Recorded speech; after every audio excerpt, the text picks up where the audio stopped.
저는 이제 프로젝트 학습을 하는 입장에서 이 수업이 원격 수업이 참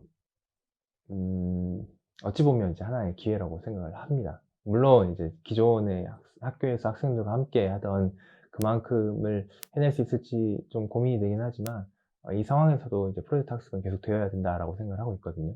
그래서 새롭게 이제 어 이야기되고 있는 부분이 이제 블렌디드 러닝입니다. 블렌디드 러닝은 원래 그 학습의 효율을 높이기 위해서 고안된 방법이에요. 그러니까 오프라인의 그 전통적인 교육과 또 온라인의 이 교육을 합친 형태인데, 어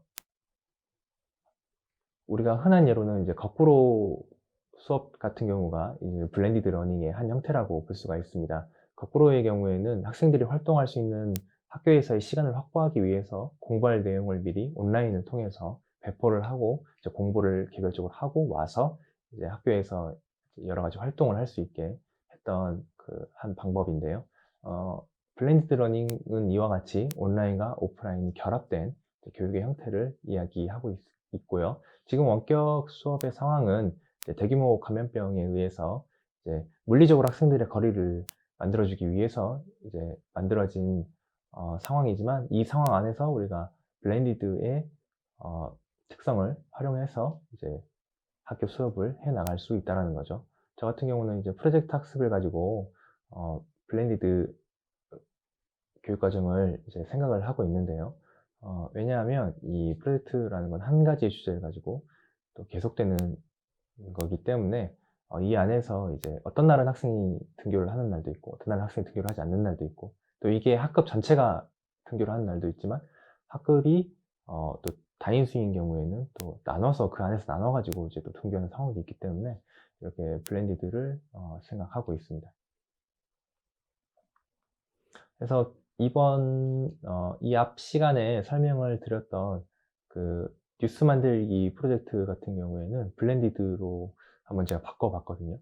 그래서 어 또 이런 원격 수업의 상황에서 이제 뉴스 만들기 프로젝트를 진행하게 된다면 이렇게 블렌디드 형식으로 해 보면 좋겠다는 생각이 들어서 한번 말씀을 드리려고 합니다.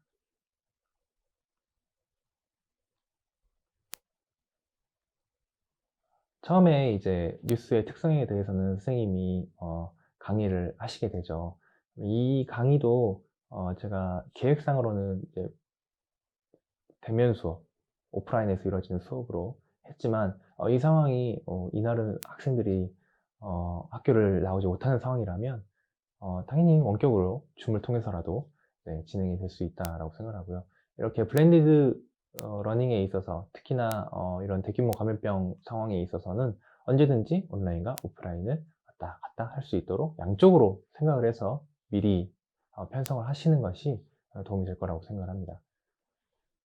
그리고 마찬가지로 이 도움 영상은 네, 온라인을 통해서 배포를 할 수가 있고, 또 이날 또 학생들이 등교를 하는 날이라면 물론 이제 등교 상황에서 함께 볼 수도 있겠지만, 또 우리가 학생들이 활동할 수 있는 시간을 확보하기 위해서 오프라인으로 이제 학생들이 등교하는 날짜가 적잖아요. 그때는 이제 학생들이 모여서 할 수 있는 걸 해야 되기 때문에 이런 것들은 좀 더 온라인을 적극적으로 활용을 해서 학생들이 등교했을 때에 활동할 수 있는 시간들을 최대한으로 확보하는 게 네, 좋을 거라고 생각을 하고 있습니다.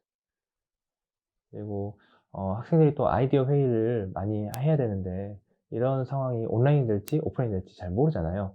이럴 때에는 온라인과 오프라인에서 동일하게 한 가지의 협업 툴로 작업을 하게 한다면, 온라인일 때에 온라인에서 협업을 하기 때문에 문제가 될 게 없고요. 오프라인 이제 교실 상황 속에서도 비대면을 유지를 하고 거리 두기를 해야 되기 때문에 이거를 아이디어 회의를 할 때에 온라인 협업 툴을 이용해서 네, 교실 속에서도 각기 자기 자리에서 이렇게 회의를 할 수가 있게 되는 거죠. 그래서 지금 제가 예시 자료로 드린 거는 빅캔버스라는 네, 온라인 협업 툴인데요. 쉽게 생각하시면 아이들이 원래 모둠 활동을 할 때 많이 쓰는 그 사절지라든지 전지 뭐 이런 종이, 큰 종이를 놓고 이제 포스트잇을 붙여가면서 네, 회의를 한다고 생각하시면 되고요. 이 포스트잇도 포스트잇이지만 이게 온라인 협업 툴이다 보니까 사진이라든지 동영상도 저 보드 위에 올려놓고 이야기를 할 수가 있고요. 또 온라인이기 때문에 글씨를 수정하는 것도 자유롭고 위치를 옮기는 것도 자유롭고요. 저 페이지가 하나만 있는 게 아니라 또 다양한 페이지를 또 추가를 해서 만들 수가 있고, 저렇게 잘 정리가 된 자료라면 저 자체로 함께 화면을 공유하면서 설명까지 할 수 있는 이런 에듀테크의 한 가지입니다. 저런 에듀테크들은 이제 여러 가지 종류들이 있고요. 제가 빅캔버스 같은 경우는 예시제로 드린 겁니다.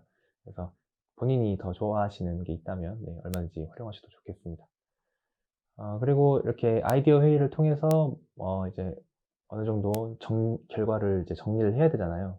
결과를 정리할 때에는 이제 구글 클래스룸을 이용해서 학생에게 과제를 이렇게 배부를 해주시면 되는데, 그것도 이제 온라인에서 작업할 수 있는, 저거는 지금 구글에서 서비스를 해주고 있는 프레젠테이션, 프레젠테이션을 활용해서 약간 PPT 형식으로 주제를 정리를 할 수가 있게 됩니다. 그러면 학생이 이렇게 작성한 그 PPT 파일은 저에게 온라인으로 이제 전송이 되기 때문에 제가 그것을 확인을 하고 학생에게 개별적으로 피드백을 줄 수 있게 되는 거죠. 그리고 이제 촬영을 한다 그러면 물론 이제 모여서 해야 될 수도 있겠지만, 또 요새는 밖에 나가기가 어렵잖아요. 또 그렇게 된다면 이제 제가 앞서서 말씀드렸던 크로마키 기능을 이용해서 실제 현장에 가진 않았지만 그것과 같은 효과를 줄 수도 있게 되는 거죠. 그리고 편집을 하는 것도 지금은 이제 파일 자체를 이제 주고받는 게 조금 수월하기 때문에 학생들도 이제 그런 것들을 활용을 해서 각기 떨어져 있지만 이제 서로 찍은 영상을 공유를 해서 이제 편집을 할 수 있게 되는 거죠. 그래서 그런 대용량의 파일들을 주고받을 수 있는 또 에듀테크도 있어요. 샌드 애니웨어라고, 이런 것들을 활용하면 어렵지 않게 파일들을 공유를 할 수가 있습니다. 이렇게 간단하게 이제 블렌디드 교육과정, 온라인과 오프라인이 결합된 블렌디드 교육과정을 한번 살펴봤는데요. 이제 프로젝트 학습에 있어서도 이러한 시도들을 계속 저는 해 나갈 거고요. 원격 수업이라든지 뭐 블렌디드 러닝이라든지 프로젝트 학습이라든지 다 이것들은 수업을 담아내는 형태적인 성격이거든요. 그래서 그 안의 내용을 무엇으로 채울 것인가는 선생님의 관심사, 또 학생들의 요구사항, 또 시대적인 요구, 이런 것들이 반영이 되게 될 겁니다. 그래서 앞서서 말씀을 드렸다시피 이 프로젝트 학습의 내용을 채우는 것에 있어서는 선생님이 좀 고민을 해보셔야 되고요. 저는 장기적으로는 이 2015 개정교육과정에서 계속적으로 이야기하는 역량 중심의 목표를 달성을 하기 위해서는 기존의 이제 교과 교육에 있어서 중심이 되었던 지식적인 부분들은 조금 이제 내려놓을 때가 된 게 아닌가라고 생각을 하고 있고요. 또 이런 성취 기준과 역량을 고려를 해서 선생님이 좀 더 활동적이고 사회 참여적인 내용들을 채우는 게 의미 있는 수업이 되지 않을까라고 저 개인적으로는 계속 생각을 하고 있습니다. 그래서 최근에 제가 학습 연구년을 하면서 다양한 책들도 읽고 공부도 하고 있는데요. 이제 원격 수업과 관련해서는 저런 책들을 좀 추천을 드리고요. 또 프로젝트 학습과 관련해서는 또 저런 책들을 또 추천을 드립니다.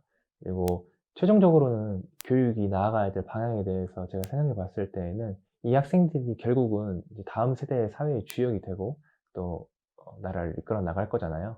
그렇기 때문에 이제 민주시민 교육이 이 프로젝트 학습 안에서 큰 줄기로서 작용을 해야 되지 않을까라고 생각을 하고 있고요.